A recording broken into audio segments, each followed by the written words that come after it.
Madame, mademoiselle, monsieur, bienvenue à Metro News. Voici les principaux titres qui seront développés aujourd'hui.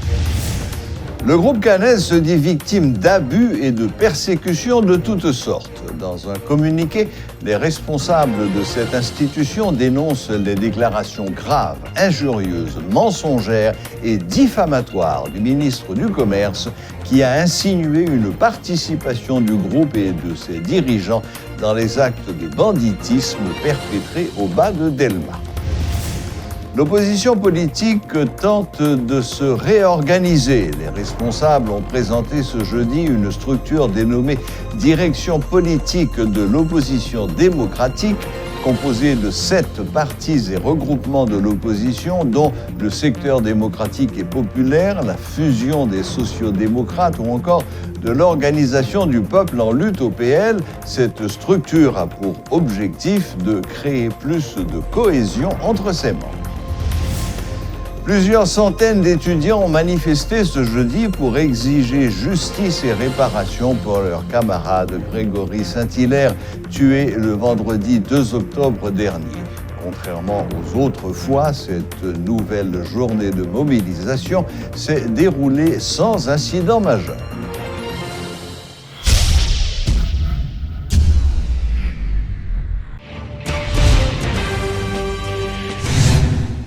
Les responsables de l'entreprise Canez Construction affirment être victimes d'abus et de persécutions. Dans un communiqué rendu public au lendemain des événements, Canez dit regretter que le ministère du Commerce ne se soit pas vraiment renseigné sur les modalités d'affichage des prix au magasin et le processus en cours pour la finalisation. Le groupe Canez en a profité pour dénoncer les déclarations graves et injurieuses, mensongères et diffamatoires du ministre du Commerce qui a insinué une participation du groupe et de ses dirigeants dans les actes de banditisme perpétrés au bas de Delma. L'institution a fait remarquer que cette simple inspection a créé la panique dans les locaux de Canez et ses environs, affectés par un climat sécuritaire délétère. Le groupe Canez rappelle qu'il a payé près de 5,2 milliards de gourdes de taxes, impôts et redevances entre 2014 et 2019. Plus il y a de sécurité et plus la situation se normalise en Haïti, plus le pays attirera des investissements externes, a rappelé le directeur général de la Corporation américaine de développement de la finance. Adam Boehler, qui était de passage en Haïti mercredi, a souligné l'importance d'un climat sécuritaire et du fonctionnement d'un Parlement. Il dit croire que le gouvernement doit être conscient et travailler en vue d'améliorer la situation dans le pays. Le chef de la délégation était en Haïti dans le cadre d'une visite d'exploration d'opportunités d'investissement en privilégiant la microfinance et le secteur des femmes. I think the first is let's hold the parliamentary elections as soon as possible. Let's get moving out of decree, and I think the president is well aware of this and knows this and is moving toward that. And then let's focus on private sector investments, because the more there's stability, whether it's currency or whether it's government, the more you can attract private investment. And we'll be watching in the United States because we want to support. The more we see that, the more we'll amp up investment. I hope that it's resolved. I'm not the Haitian government, and so that's obviously a sovereign issue that they must decide. But I can tell you, we are certainly in those discussions and advocating and doing our best. So I hope that it's resolved very shortly.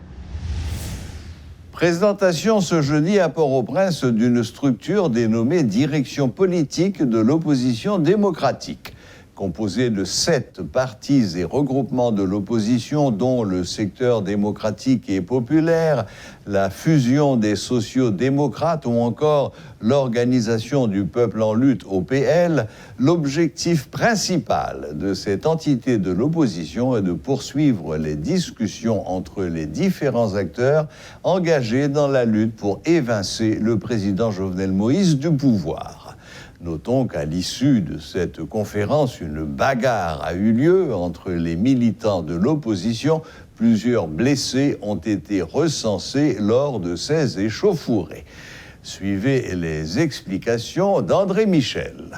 Jeudi, c'est un jour historique. Parti politique, avec organisation politique qui est en opposition, après plus passé 7 mois, ils ont fait un travail ensemble, ils ont gagné l'honneur, et vraiment le grand honneur, pour le présenter à la nation, à la presse nationale et internationale, la direction politique de l'opposition démocratique. C'est un effort extraordinaire. Nous connaissons comment il est difficile dans le pays ça pour nous travailler ensemble. Oui, il y a des difficultés. Oui, bagaille pas facile. Mais nous travaillons. Et aujourd'hui, nous sommes capables de voir sous table là, veiller, c'est Quai démocratique et populaire, Fusion, OPL, Uniforce, Unité, AAA, Mokrena, et toute parti politique avec organisation SAIO, mettez tête ensemble. Objectif là, c'est organiser bataille politique là. C'est continuer à discuter avec tout secteur dans le pays pour nous présenter à la nation le plus vite possible une proposition très claire de sortie de crise. Et deuxième objectif là, c'est renforcer la mobilisation qu'a faite dans le pays depuis quelques temps pour nous arriver effectivement retirer Jovenel Moïse au pouvoir bien avant 7 février 2021 qui c'est date du obligé du pouvoir d'après Constitution. Encore une fois, aujourd'hui, nous célébrons l'unité des forces démocratiques, l'unité des forces démocratiques. Et ça,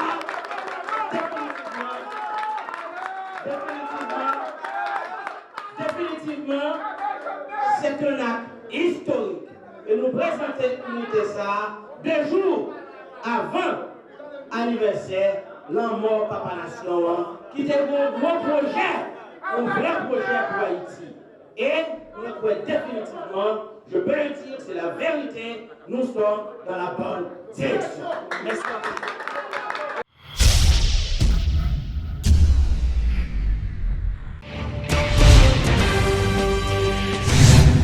Après quelques jours de répit, plusieurs centaines d'étudiants ont manifesté ce jeudi pour exiger justice et réparation pour leur camarade Grégory Saint-Hilaire, tué le vendredi 2 octobre dernier.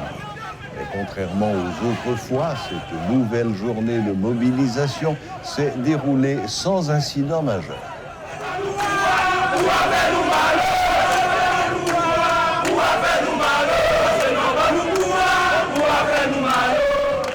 Semaine prochaine, si il n'y a pas de responsabilité, il a identifié nous qui est-ce qui tué Grégory Saint-Hilaire, il a identifié nous qui est-ce qui a assassiné, qui lâche, qui a assassiné Grégory Saint-Hilaire en dedans propre faculté là, et bien nous-mêmes nous dit n'importe mouvement revendicatif qui peut le prendre sous béton, étudiants dit n'importe ça, la police fait étudiants, n'importe ça l'autre deux groupes fait étudiants, et bien c'est soit responsabilité parler national, c'est soit responsabilité la primature, c'est soit responsabilité ministère de justice, parquet de Port-au-Prince, direction sécurité publique, et puis c'est sous responsabilité tout le monde qui peut coopérer pour rendre bail salaire niveau effectif dans le pays.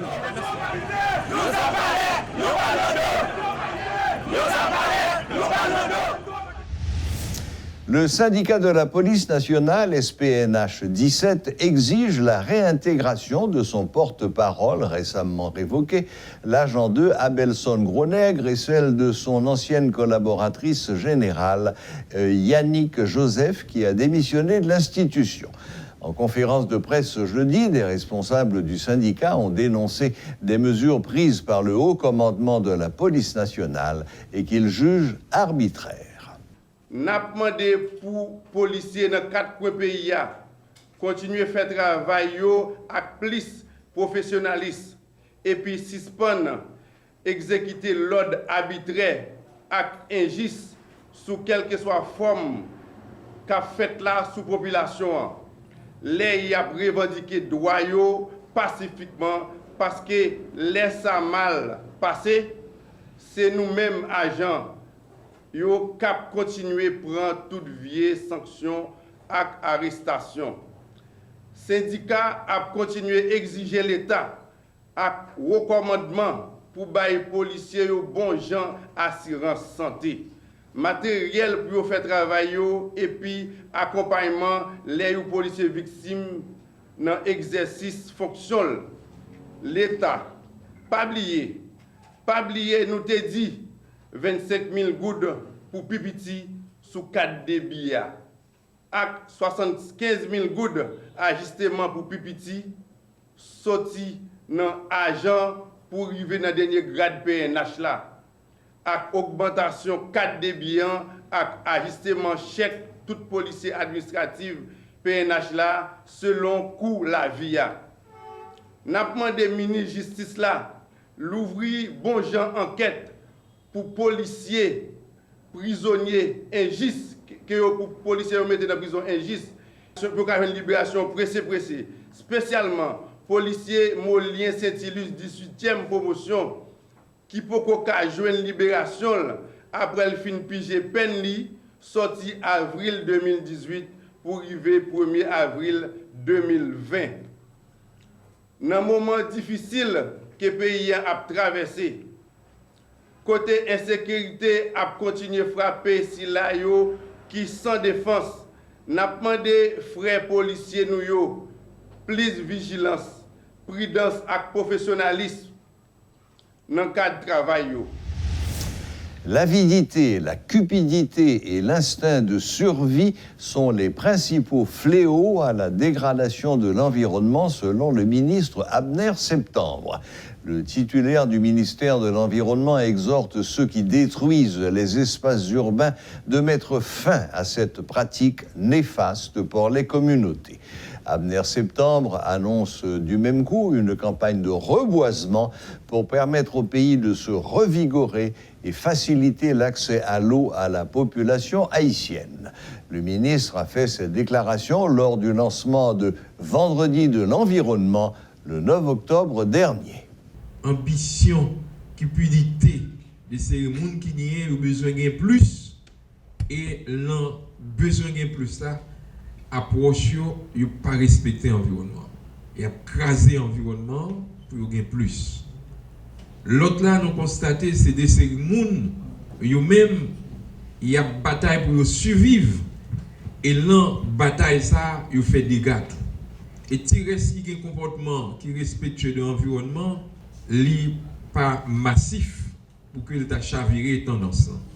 Mais là, nous avons regardé deux premiers comportements nous parler, nous voyons non seulement c'est pas un problème d'engagement civique ou de civisme environnemental qui posé, mais il y a un véritable problème de gouvernance et de management dans le secteur. Et nous parlons pour nous travailler sur ça. Nous connaissons, nous gagnons un programme qui est nous prenons planter de l'eau pour nous récolter de l'eau. Donc il y a deux volets, planter de l'eau, récolter de l'eau. Planter de l'eau, parce que nous ne pouvons pas venir avec une formule traditionnelle, nous ne pouvons pas faire reboisement, nous connaissons ça reboisement dans le pays. Donc nous voulons adresser une problématique qui est importante dans le pays, qui c'est de l'eau. Mais nous connaissons de l'eau marcher avec pied-bois. Pied-bois, capable de faire plus la pluie tomber en côté, mais pied-bois tout capable de faire plus de l'eau entrer dans la terre pour alimenter sources et nappes phréatiques. Et c'est ça que fait, avec ONEV, nous sommes capables de faire ça, nous récolter de l'eau. Un ensemble de pompes solaires, nous avons installé et d'autres dispositifs, nous allons venir avec eux pour permettre que la population ait service, accès à de l'eau pour faire production, à de l'eau pour le baigner, à de l'eau pour le servir la caille, à de l'eau pour le bête et à de l'eau pour laver aussi l'autre type de service qui est nécessaire pour améliorer la qualité de la vie.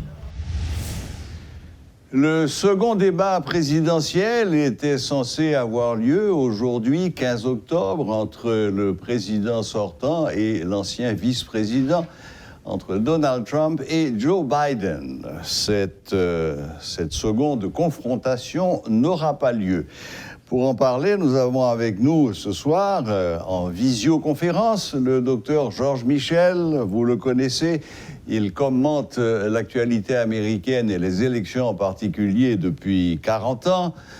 Médecin, journaliste, écrivain. Bonsoir, docteur Georges Michel. Bonsoir Serge, comment allez-vous? Eh bien, ma foi, on fait aller, comme on dit ici.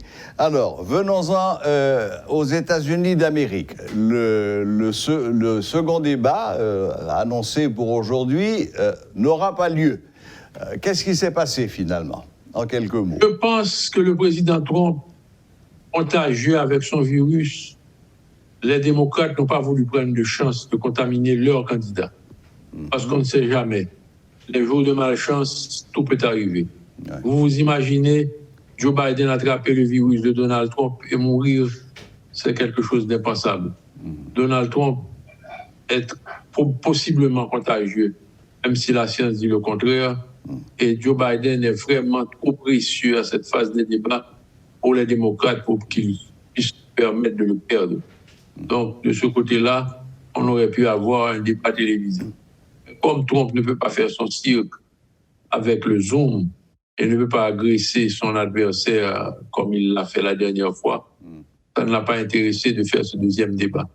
Je ne sais pas si le troisième débat sera maintenu, mais on prévoyait ça. Et c'est la raison pour laquelle le débat entre les deux candidats à la vice-présidence était si important. Et oui, c'est le vrai débat de la campagne. On ne sait pas pour le troisième débat, nous allons suivre pour voir comment se déroulent les choses. C'est ça, mais apparemment les deux partis campent sur leur position. Trump ne veut pas entendre parler de visioconférence et Biden, de son côté, ne tient pas à se trouver sur scène en présence de Donald Trump. Donc on est devant un cas d'impossibilité finalement. Je crois qu'il faut prendre ses précautions. Avec ce virus, on ne plaisante pas. On ne sait pas ce qui peut arriver. Donald Trump a été très chanceux d'avoir la vie sauvée. Il aurait pu aussi mourir vu son âge et son état de santé, son obésité. La belle Mélania a été affectée, mais moins que son mari. Oui. Il semble, d'après ce que dit la presse, que le petit baron Trump, leur fils, a été atteint par le virus et est négatif présentement. C'est toute la famille Trump qui a été attrapée par cette maladie terrible. Oui, mais pendant ce temps-là, lui, Donald Trump continue ses meetings en public où aucune des mesures de précaution n'est respectée. Je crois que ceci le dessert parce que l'un des principaux reproches qu'on peut lui adresser aux États-Unis, c'est d'avoir, à tort ou à raison, mal géré la crise du virus. Nous sommes dans une situation qui rappelle la situation de l'élection présidentielle de 1932, où le président républicain Herbert C. Hoover cherchait un second mandat, cherchait la réélection, et où le challenger Franklin Delano Roosevelt, gouverneur de New York, avait le vent en poupe. Pourquoi? À cause de la Grande Dépression, à tort ou à raison, les Américains rendaient Hoover responsable de cette Grande Dépression. Et Hoover a perdu les élections en ne remportant que 6 États et 59 mandats électoraux. Toute la carte des États-Unis était démocrate. Je pense que ce ne sera pas le cas ce coup-ci. Même si Trump perd l'élection, il va faire un meilleur score que Herbert Hoover. Et je crois que les chances ne sont pas en sa faveur dans cette élection parce que il y a deux catégories d'électeurs qui sont importantes et avec lesquelles on est obligé de compter pour gagner une élection présidentielle. Ce sont les modérés et les indépendants. Je ne pense pas que Trump ait séduit la majorité des modérés et la majorité des indépendants. L'électorat de Trump, comme disait Gérard Haro, ancien ambassadeur de France qui est dans le point, il voulait Donald Trump jusqu'en enfer.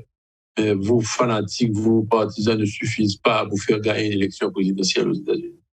Ceci est vrai aussi des élections conditionnelles du Parti démocrate. Pour l'apport des voix des modérés et des indépendants. C'est là que se joue l'essentiel de la campagne. Oui. Je ne pense pas que ces deux catégories soient majoritairement en faveur de Donald Trump. Oui. Elles ont plus tendance à pencher en faveur du candidat Joe Biden. Oui. Bon, il y a les modérés, il y a les indépendants, et puis il y a aussi les indécis, surtout, qui n'ont pas encore choisi leur camp. Vous savez, Serge, dans une élection comme celle-là en particulier, la fourchette des indécis se réduit extraordinairement sérieusement. Par exemple, lors de l'élection présidentielle de 2004, il n'y avait que 1% d'indécis. Ce sont ces 1% d'indécis qui ont donné la victoire à George Bush en laissant au président Bush le bénéfice du doute pour un second mandat. C'est comme ça que Bush a été réélu avec ce 1%. Et nous l'avions annoncé plusieurs semaines auparavant à Radio Métropole, dans nos émissions préliminaires. Je ne pense pas qu'il y ait des indécis dans cette campagne. La campagne est polarisée. L'électorat, à mon avis, a déjà tranché. Et Oui, il n'est que d'attendre le soir du 3 novembre pour connaître le résultat de cette élection. C'est ce que dit la presse américaine. J'entendais un commentateur il y a 2 jours disait que jamais dans l'histoire des États-Unis le nombre d'indécis n'a été aussi faible. Je suis d'accord avec ses confrères de la presse américaine, c'est mon opinion aussi. Je crois que les indécis seront moins de 1% de l'élection présidentielle de 2004. Et les partis ont été pris, les positions sont tranchées et chacun a sa religion éclairée et s'apprête à voter selon sa conscience le 3 novembre. Selon sa conscience et surtout selon son idéologie, car c'est plus une question... Et je voulais signaler quelque chose pour vous, Serge. Même si Joe Biden est élu, il n'y a pas de virage idéologique aux États-Unis. La carte idéologique des États-Unis va rester à peu près pareille. Oui. Simplement, il y aurait un consensus entre les modérés et les indépendants pour se mettre avec les démocrates pour chasser Trump de la Maison-Blanche en cette élection de 2020. Et en 2021, quand Biden prendra le pouvoir, vous allez avoir une véritable foire d'empoigne dans son gouvernement entre les différentes factions du Parti démocrate. C'est une coalition large, anti-Trump. Ce n'est pas une coalition pour Biden. Biden va avoir tous les problèmes du monde pour gouverner et possiblement qu'aux élections de 2024, les républicains feront encore parler d'eux. Mais je pense que la majorité des Américains, c'est une opinion personnelle, est en faveur du départ de Trump au mois de janvier prochain. Oui. Enfin bon, ce qui est à peu près certain aussi, c'est que les élections de 2024 ne concerneront ni Donald Trump ni Joe Biden. Ah, vous ne savez pas pour Biden, on peut toujours être atteint par le virus du pouvoir. Biden peut dire qu'il va être un président d'un seul terme, ça reste à prouver. C'est si facile de se représenter, si facile d'être élu quand on a bien gouverné pendant 4 ans. Là, je ne mettrai pas ma main au feu. Mais je pense qu'en 2024, Donald Trump ne sera pas le candidat du Parti républicain et qu'on aura un républicain un peu plus modéré et un peu moins flamboyant que Donald Trump. Oui. Un homme comme Paul Ryan, par exemple. Très bien. Il a mis en réserve du parti. Bon, eh bien, Georges Michel, merci de ce petit tour d'horizon, comme d'habitude, très précis. Et puis, bon, comme vous l'avez dit, on attend de savoir si le 3e débat présidentiel aura lieu. Sinon, eh bien, rendez-vous au 3 novembre. À très bientôt, Serge. Je pense qu'avant le 3 novembre, on pourra faire un petit point, un petit round-up, une petite synthèse pour les auditeurs et les téléspectateurs de Radio-Télé Métropole. Avec très grand plaisir, Georges. Allez, bonne fin de journée. Serge, à la prochaine. Serge et Donald Trump a eu la chance d'avoir quelques voix aux bons endroits, aux bons États pour être élu. Hillary a eu trop de voix en surnombre en Californie qui ne lui ont été d'aucune utilité. Oui, 3 millions. C'est parce que les voix d'Hillary étaient mal équilibrées qu'elle n'a pas été élue président. Oui. Donald Trump a eu la chance d'emporter la Pennsylvanie, le Wisconsin et le Michigan. 3 États que Hillary pensait remporter haut la main, ce qui n'a pas été le cas. Voilà ce qui a causé l'élection de Donald Trump la dernière fois. Oui. Oui, parce que rappelons que Hillary Clinton, dans le vote populaire, avait 3 millions de voix d'avance sur Donald Trump. Ces 3 millions de voix se trouvent en Californie. C'est ça, oui. Et pas ailleurs. Voilà. Donc ça, c'est à quoi? Puisque aux États-Unis, l'élection présidentielle, en réalité, c'est 51 élections présidentielles séparées. Exactement. Et les votes ne franchissent pas les frontières des États. Le vote émis en Californie reste en Californie. Le vote émis à New York reste à New York. Le Oui. vote émis en Floride reste en Floride. Exactement. Et quiconque remporte un État remporte toutes les voix des grands électeurs de l'État. Ça ne se fait pas à la proportionnelle. Celui qui remporte un État remporte l'ensemble des grands électeurs de cet État. Exactement. C'est ce que je viens de dire. D'accord, Georges. Bonne fin de journée et encore merci. Et à très bientôt, Serge. Au revoir. Voilà, donc jusqu'à la prochaine fois. Voilà, la boucle est bouclée. Merci de nous rester fidèles. N'oubliez pas que vous pouvez suivre Métro News en différé sur YouTube à l'adresse Métropole Télé. Voilà, maintenant, à la prochaine, même heure, même chaîne.